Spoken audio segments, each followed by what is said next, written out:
A property developer has won a court battle to own a house worth an estimated $1.6 million in Sydney's inner west. The man started renting out the property after he found it empty 20 years ago. Reporter Lily Mayers has the details. The man's name is Bill Gertos, and he is a property developer, but he was also a tax accountant. He says he was here on this street in 1998 visiting a client when he came across the house behind me. He said it looked empty and he knocked on the door. It was locked at the front, so he went round the back and he found the door was sitting on its hinges. And he went in and saw that it was empty, it was in disrepair, and that there was rubbish and evidence that squatters had been there.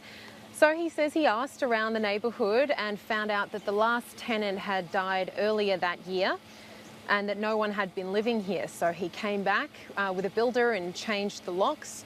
He made repairs and renovations until the house was fit for his own tenants to move in.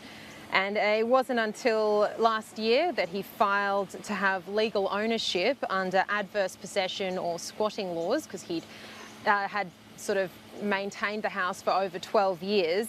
And that's when the relatives of the last listed owner, who died in 1947, were notified and that they challenged him in court. This is a pretty tight-knit community. There's been quite a lot of controversy around this decision. Most of the neighbours knew that there were renovations happening over the years, but they'd never seen Mr. Gertos. Many have heard about the case. One neighbour I spoke to this morning wasn't happy with the decision. Here's what she had to say earlier. It's not fair. What he did is not fair.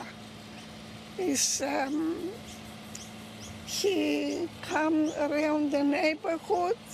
He asked for many questions, and then he ended up got the house.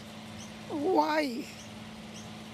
Is the owner should get the house. Another neighbour was summoned in the case. She gave an affidavit claiming that she hadn't seen him around, and that there are many around here that say it was an unfair decision. They're not happy about it. There are even some neighbours who dispute that Mr. Gertos had taken over the home in 1998.